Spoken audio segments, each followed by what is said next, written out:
외국에서 살다 전염병을 만나면 두려움과 고통이 더 클 수밖에 없겠죠. 정부가 여러 방법을 찾아서 이들을 고국으로 돌아오게 하는 이유일 겁니다. 이렇게 해서 코로나19와 싸우고 있는 우리 노동자들을 데려오기 위한 군용기가 내일 현지로 떠납니다. 유재복 해설위원과 함께 관련 내용 살펴보겠습니다. 어서 오세요. 어서 오십시오.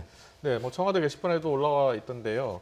이라크 현지 상황이 매우 좋지 않나 봐요. 그래서 이제 우리 근로자들을 데려오기로 했는데 공중급유기가 동원된다고요? 그렇습니다. 공중급유기가 왜 그 사람을 실어 나르기 위해서 네. 현지에 가느냐 이런 이제 의아한 질문들을 제가 좀 많이 받았는데요. 네.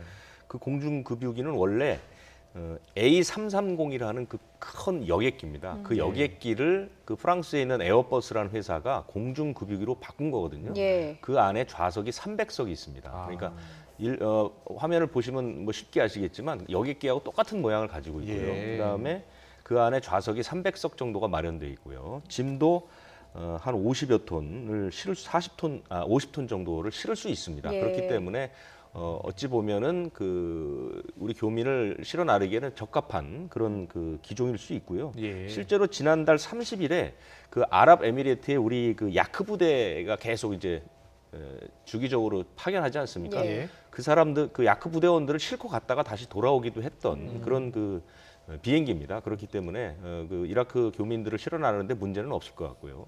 두 대가 가는 이유는 현재 조사를 해보니까 297명이 이제 오기를 원했습니다. 그래서 297명이면 예.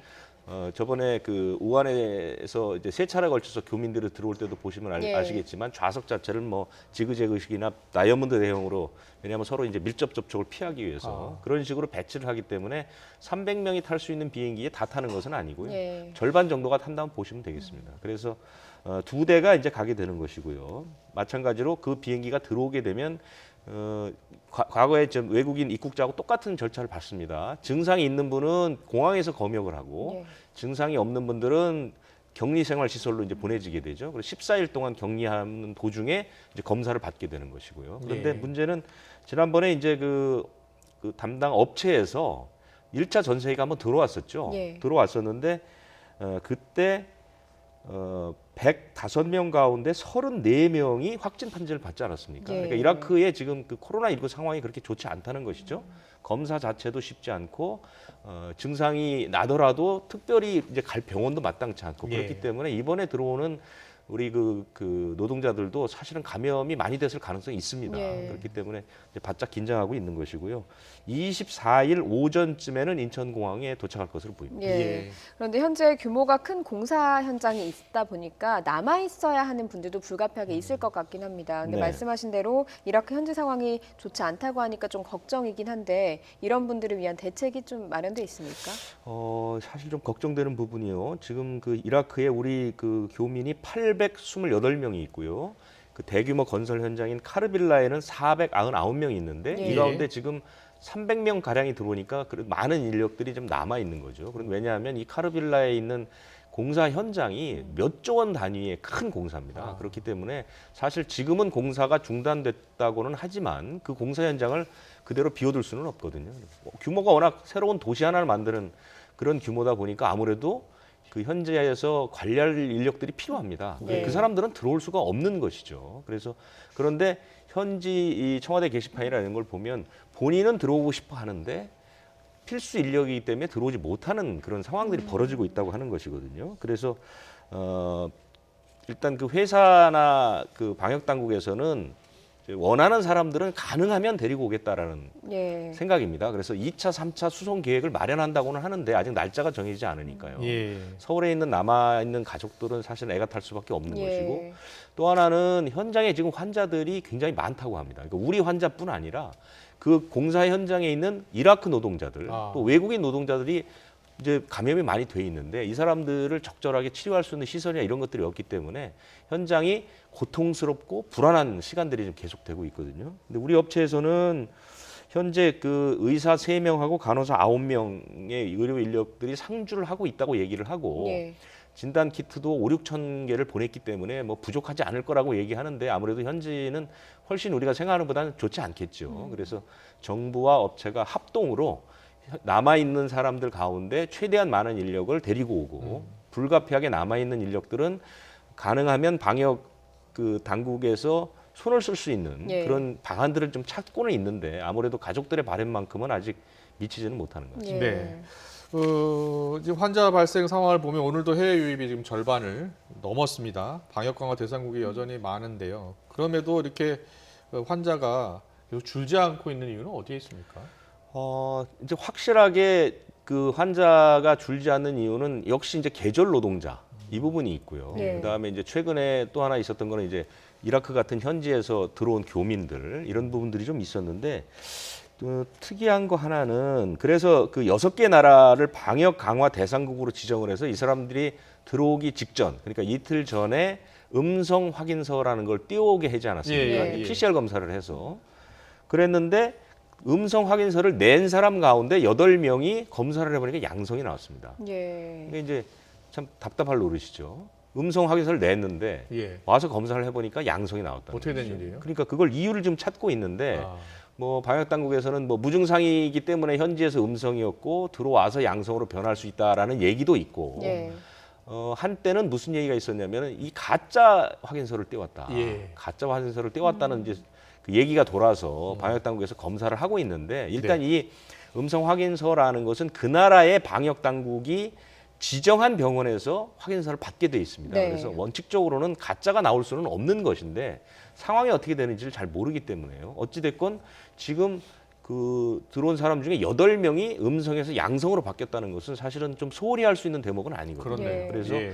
만약에 방역 당국에서는 발표한 것은 만약에 가짜가 확인되면 그 나라로부터의 입국을 전면 금지할 수도 있다. 이렇게 이제 얘기를 하고 아마 외교 통로를 통해서 그 나라에 다 고지가 됐을 겁니다. 예. 그렇기 때문에 만약에 한두 명이 그런 식으로 해서 가짜 확인서를 갖고 오게 되면 그 나라에서 들어올 수 있는 모든 인력들이 못 들어오게 되는 상황이 되니까요.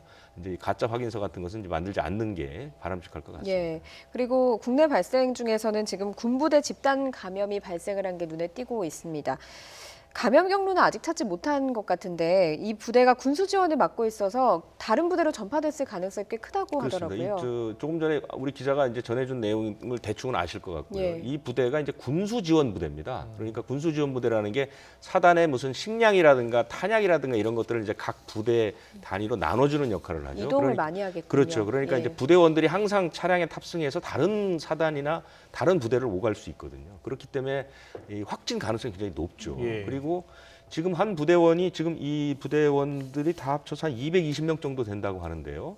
부대의 특성은 여러분 군대 갔다 오신 분들은 잘 아시겠지만 사실은 거의 밀집 생활을 하지 않습니까? 예. 그리고 한 두어 달 전부터 휴가나 외출이 완전히 자유화가 됐기 때문에 예. 사실상 부대 내에서 방역 수칙을 제대로 지키지 않으면 급속하게 번질 수 있습니다. 이것도 마찬가지로 2명이 처음에 발견이 됐는데 하루 사이에 11명이 확 늘어나 버렸거든요. 그렇기 때문에 원인을 빨리 찾지 못하는 건 굉장히 큰 문제입니다. 원인을 찾지 못하면 어떤 경로로 이 감염이 전파될지는 아무것도 알 수 없고 그다음에 처음에 걸렸던 그러니까 이른바 초발 환자, 예. 초발 환자는 외출까지 나갔다 왔습니다. 예. 지난 10일에 부대 밖에 나가서 식당도 방문을 했거든요. 그렇기 때문에 포천시 전체가 지금 다 완전히 비상에 들어간 상태고요. 더구나 이 신동면은 지난해 말에 아프리카 돼지열병으로 곤욕을 치렀던 곳입니다. 그렇기 때문에 지금 주민들도 굉장히 고통을 받고 있거든요. 그래서 하루빨리 일단 그 발병 원인을 빨리 찾아야 되고요. 예, 예. 그다음에 이제 검역이나 이런 이 부대원들에 대한 조치가 좀 빨리 이루어져야 될 것 같습니다. 네, 예. 포천에 있는 군부대에 지금 집단 감염이 나타났고요. 서울 환자가 다녀간 제주에서 또 감염이 잇따르고 있어서 걱정인데요. 3차 감염이 일어났다고요? 그렇습니다. 그 서울의 그 구이동에 있는 70대 여성이 이제 제주를 찾아서 식구들과 식사를 하는 과정에서 전파가 됐잖아요. 예. 그 전파된 식구들, 그 다음에 이제 그 사우나하고 다방의 직원이 지난 15일에 그 유흥지점을 갔는데요. 그 유흥지점에 왔던 다른 사람이 감염이 된 겁니다. 그러니까 구이동에 있는 70대 여성에서 2차 감염이 일어나고 예. 3차 감염까지 일어난 것이죠. 근데 이 3차 감염을 당한 사람들, 그 3차 감염이 일어난 그 사람과 유흥지점을 찾았던 기존 확진자들이 현장에서 마스크를 전혀 쓰지 않았다는 것이죠. 이제 그게 큰 문제고요. 예. 실제로 더 큰 문제는 뭐냐면 이 감염된 그 사람이 전자 출입 명부를 쓰지 않았습니다. 그러니까 전자 출입 명부에 예. 이름이 나와 있질 않았어요. 예. 그렇기 때문에 방역 당국에서는 이 유흥주점이 확진자가 다녀갔기 때문에 그 사람들에 대한 조사하는 과정에서 이 3차 감염된 확진자가 누락이 된 겁니다. 예. 그래서 나흘 동안 이 사람을 찾지를 못했습니다. 아, QR 코드를 찍고 들어가는 건 아닙니까? QR 코드를 찍지 않았고 예. 전자출입 명부, 그러니까 QR 코드를 활용한 전자출입 명부를 작성하지 않았고 그다음에 이제 지금은 이 부분 그 QR 코드에 익숙지 않은 분들을 위해서 수기로 작성하는 명부가 있거든요. 예. 여기도 작성을 하지 않았습니다. 예. 그러니까 이 사람은 거기 없었던 것으로 돼 있죠. 그런데 그 나머지 두 사람, 그러니까 기존에 그 서울의 그 여성으로부터 확진된 그 두 사람은 수기로 작성을 했습니다. 그런데 이 그 술집에 그 비용을 낸 그 네. 카드를 조회해 보니까 이 사람이 그 두 사람의 술값을 대신 카드로 결제를 해줬습니다. 카드 내역을 통해서 그래서 확인했군요. 찾아가게 된 예. 것이죠. 그래서 출입 명부를 반드시 유흥주점은 그 작성하게 돼 있지 않습니까? 네. 고위험 시설이기 때문에. 그런데 작성하지 않았다는 점이 하나 있고 이 사람도 역시 마찬가지로 밀접 접촉을 통보받고 검사 받은 뒤에 자가격리를 안 하고 현금 인출기를 가기도 했고 자기는 그래놓고도 자기는 집에 있었다라고 거짓말을 했습니다. 이 예. 역학조사 과정에서의 거짓말이 얼마나 큰 파장을 일으킨다는 것을 사실은 알 때쯤이 됐는데 그러니까요. 이렇게 이제 막상 자기가 당하게 되면 뭐 당황하기도 하고 겁도 날 수는 있지만 어쨌든 이분도 자신이 집에 있었다는 사실, 그러니까 그 현금 인출기를 찾아갔다는 사실을 거짓말을 한 경우거든요. 예. 이런 예. 경우는 나중에 뭐 엄청난 손해도 손해지만 이것으로 인한 다른 사람들의 피해가 많지 않습니까? 예. 그렇기 때문에 이런 거짓말들을 하지 말아야 되는데 하여간 끊임없이 이런 일들이 벌어지고 그렇네요. 있습니다. 예. 예. 지역 감염이 최근에 4명까지 줄었다가 오늘 다시 29명까지 늘었는데 서울 강서 중앙데이케어 센터야. 거기 감염 환자가 벌써 15명까지 늘었어요. 그렇습니다. 여기가 이제 이용자가 12명이고 예. 그 이용자의 가족들이 이제 3명입니다. 그러니까 이것도 N차 감염이 일어나고 있는데 뭐 상당히 많은 많이 말씀을 드렸던 것 같은데 이런 노인 요양 시설 이것은 그분들이 기저질환이 있기 때문에 전파가 쉽고 예. 치명률도 높고 해서 굉장히 위험하고 사실 우리나라에서는 뭐 전수 검사를 여러 차례 하지 않았습니까? 그러면서도 그 방역을 하느라고 애를 쓰는데 감염이 줄지 않거든요. 그래서 그 5월 말부터 한 2달 가량의 그 노인복지시설이나 요양병원에서 113명이 확진을 받았습니다. 예. 그리고 그 가운데 8명이 사망을 했는데 기억하시는 것처럼 도봉구에 있는 성심데이케어 센터, 그다음에 광주에 있는 한울요양원, 그다음에 이번에 있는 강서중앙데이케어 이런 곳에서 이제 무더기로 환자들이 나오거든요. 근데 사실은 이 좀 자세히 들여다보면 어떤 문제가 있냐면 이곳 종사하는 분들, 예. 그러니까 종사하는 분들이 몸이 아파도 출근을 안 할 수가 없는 그런 구조입니다. 왜냐하면 이용하시는 분들이 그 노인분들이 많기 때문에 대부분 한두 분을 맡아야 됩니다. 아, 그러니까 한 분이 이용하시는 노인을 한두 분을 맡아야 되거든요. 근데 요양보호사가 아파서 한 명이 못 나오게 되면 예. 나머지 한 사람이 너댓 명을 맡아야 되는 겁니다. 그렇게 되면 노인들은 사실은 수발을 들 게 굉장히 많거든요. 이렇다 보니까 이분들이 몸이 아프더라도 억지로 출근을 하게 되고 이런 과정에서 이제 전파가 되는 경우들이 많고요. 다음에 예. 대부분 다 기저질환을 갖고 계시기 때문에 웬만큼 아픈 거를 아프다고 인식을 잘 못해요. 예. 그렇기 때문에 이제 감염이 한 번에 크게 일어나는 이런 경우들이 있는데요. 네. 어쨌든 방역 수칙을 철저하게 지키는 것 외에는 특별한 방법은 아직 없습니다. 예. 네, 알겠습니다. 오늘 코로나19 상황은 여기까지 듣도록 하겠습니다. 지금까지 유재복 해설위원이었습니다. 잘 들었습니다.